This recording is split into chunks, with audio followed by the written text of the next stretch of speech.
ರಾಜ್ಯದಲ್ಲಿ ಲೋಕಸಭೆ ಚುನಾವಣೆ ರಂಗೇರಿದೆ. ಮೊದಲ ಹಂತದ ಮತದಾನ ಮುಕ್ತಾಯ ಆಯಿತು. ಈಗ ಎರಡನೇ ಹಂತದ ಚುನಾವಣೆ ಕಾವು ಕೂಡ ಜೋರಾಗಿದೆ. ಇನ್ನು ಪ್ರಮುಖವಾಗಿ ಗಮನಿಸಬೇಕಾದಂಥ ವಿಚಾರ ಅಂತ ಹೇಳಿದರೆ, ಚಿಕ್ಕೋಡಿ ಲೋಕಸಭಾ ಕ್ಷೇತ್ರದ ಕಾಂಗ್ರೆಸ್ ಅಭ್ಯರ್ಥಿ ಪ್ರಿಯಾಂಕಾ ಜಾರಕಿಹೊಳಿ ಪರ ಕೋಲಾರದ ಶಾಸಕರಾಗಿರುವಂಥ ಕೊತ್ತೂರು ಮಂಜುನಾಥ್ ಅವರು ಚುನಾವಣಾ ಪ್ರಚಾರವನ್ನು ನಡೆಸಿದರು. ಜೊತೆಗೆ ಅಲೆಮಾರಿ ಬೇಡ ಬುಡ್ಗ ಜಂಗಮ ಕ್ಷೇಮಾಭಿವೃದ್ಧಿ ಸಂಘದಿಂದ ಶಾಸಕರಿಗೆ ಸನ್ಮಾನವನ್ನು ಕೂಡ ಮಾಡಲಾಯಿತು. ಕಾಂಗ್ರೆಸ್ನ ಅಭ್ಯರ್ಥಿಯನ್ನು ಬೆಂಬಲಿಸುವಂತೆ ಸಮುದಾಯದವರ ಬಳಿ ಮನವಿಯನ್ನು ಮಾಡಿದರು. ಶಾಸಕರ ಬಳಿ ಮನೆ, ಸಮುದಾಯ ಭವನ ಸೇರಿದಂತೆ ದೇವಸ್ಥಾನ ಕಟ್ಟಿಸಿಕೊಡುವಂತೆ ಅಲ್ಲಿನ ಸಮುದಾಯದ ಮುಖಂಡರು ಕೂಡ ಮನವಿಯನ್ನು ಮಾಡಿದ್ದಾರೆ. ದೃಶ್ಯಾವಳಿಗಳಲ್ಲೂ ಕೂಡ ನೀವು ನೋಡ್ತಾ ಇರಬಹುದು.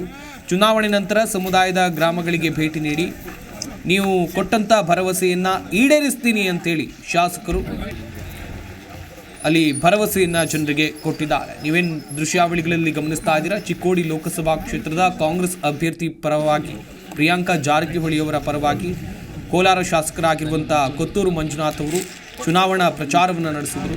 ಅದ್ಧೂರಿಯಾದಂಥ ಪ್ರಚಾರ ನಡೆಯಿತು. ಉತ್ತಮವಾದಂಥ ಜನಬೆಂಬಲ ವ್ಯಕ್ತವಾಗಿದೆ.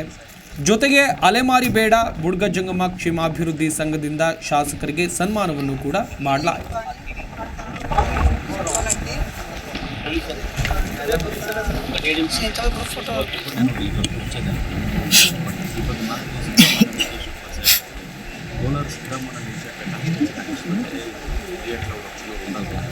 ಈ ಭಾರತ ದೇಶದಲ್ಲಿ ಜನ